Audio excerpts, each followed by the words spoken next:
Wringer Chapter 20. Palmer had never been to Beans's house. He'd been to Muddow's and to Henry's, but never to Beans's. He'd come to imagine that Beans lived alone. Beans never mentioned parents, brothers, sisters, or any other aspect of family life. Palmer further imagined that Beans lived by himself in a lean-to, or even better, a cave, a hole, down by the creek. So he was surprised when Beans said okay to his suggestion, and even more surprised 10 minutes later to discover that Beans did not live in a lean-to or a hole after all, but in a house. And from the looks of it, a fine house, with a front porch and a shiny brass doorknob. Muddo rang the doorbell, which he did whenever he approached a house, even his own, and inside could be heard a 2-note chime. Beans took a key from his pocket and unlocked the door. He waved, "Come on in." Inside, Palmer looked about for signs of primitive living, mud, piles of rubbish, but saw nothing but clean furniture, carpets, pictures on the walls. A regular house. Beans led them straight back to the kitchen. "Wait till you see this." He dragged a chair in front of the refrigerator and stood on it. He opened the freezer compartment and began pulling out frozen dinners in plastic containers. Reaching into the very back of the freezer, he pulled out a frozen dinner, jumped down from the chair, and put the dinner on the kitchen table. The lid said spaghetti and meatballs. "Yummy," said Henry. "I hate spaghetti," said Muddo. "You'll like this," said Beans. The box was bigger than the others, a so-called He-Man size, and it had already been opened. Palmer could tell because the lid was held on by Scotch tape. Beans peeled away the tape. He seemed especially slow and careful about it. He looked up and grinned at each of them. He lifted the lid. It was not spaghetti and meatballs. All three visitors recoiled. Henry went, "Ew!" Muddo was the first to recover. He leaned in. "What is it?" Without warning, Beans snatched the contents of the box and bopped Muddo on the head. "A muskrat!"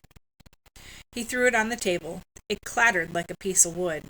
It was flat and stiff and mostly black, and Palmer never in a million years would have guessed it had once been a muskrat. Tree bark, he would have guessed, or sewer grate flotsam. Now, staring down at it with the rest of them, he noticed clotted ridges that might once have been fur, and frost fastened along one edge, a naked tail. "Where'd you get it?" said Henry. "Panther brought it," said Beans. Palmer boggled. "You have a panther?" Muddo and Henry laughed. "It's a cat," said Muddo. Beans shoved him. "It's a panther." He bopped Muddo again with the muskrat carcass, chased him once around the table and out of the kitchen. While howls and thumps rang throughout the house, tall Henry leaned in close to Palmer and softly uttered, "Panther's a cat. It's the meanest cat in town. You can't pet it. It's always catching birds and mice. Bites their heads off, brings the body to the front steps and leaves it there, like a present. Beans says Panther even killed a deer once." He searched Palmer's face. "You believe it?" Unsure, Palmer stared back, and the hurricane swirled into the kitchen, Muddo screaming and laughing around the table, Beans waving the muskrat like a tomahawk. Suddenly Beans stopped. He dropped the carcass on the table. He brought his hands up to the sides of his face like paws. He crooked his little fingers like claws. He drew back his lip to show his teeth of many colors. He snarled, "Panther prowls the jungle. Panther stalks his prey. He waits. He creeps." Beans crept across the kitchen on tiptoe. "He pounces! He bites the neck." Beans pounced on Muddo's back. Muddo wobbled, howling out the back door with half an inch of neck skin clamped between Beans's technicolor teeth. Outside, Palmer met Panther for the first time. The cat was ambling into the backyard from the weed field beyond. Beans yelled, "Panther!" The cat meowed, showing its daggery teeth. It was a yellow cat, ordinary looking, no bigger than a usual cat, but Palmer noticed that no one, not even Beans, bent down to pet it as it ambled past the four of them and disappeared around the front of the house. Beans, hoisting the muskrat carcass like a flag, blared, "Back to fish faces!" and led them out to the sidewalk. They were crossing the street when Beans abruptly stopped. "Detail, halt!" He rapped his knuckles against the carcass. He shook his head disappointedly. "We gotta go back." Back to the house, in the kitchen, Beans placed the carcass in the microwave. Gross. He set it for 1 minute, full power. At the end of the minute, he tested it with his finger. He sniffed it. He gave it another minute. By the 3rd minute, Beans was the only one left in the kitchen. The others were outside sucking fresh air and trying to expel from their nosebuds the odor of warm, dead muskrat.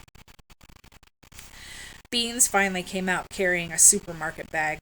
On the way to Dorothy Gruzick's, Beans walked half a block ahead of the rest. When he reached Dorothy's, he sprang into action while the others hid behind a car several houses away. Palmer could see Beans reach into the bag. When his hand came out, it was holding the carcass by the tail. Again, he reached into the bag, this time coming out with a hammer. He then nailed the tail to the Gruzick's front door, punched the doorbell, and took off. He dived behind the car just as the door was opening. A lady, Mrs. Gruzick, appeared. None of them saw what happened next, but there was really no need to see. The scream came as they huddled against the tires of the car. Palmer had thought he knew screams.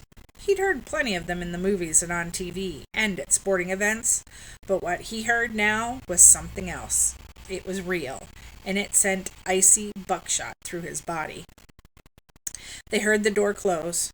When they looked up, the carcass was gone, and Beans and Muddle were on their backs, flinging arms and legs into the air and howling with boundless delight.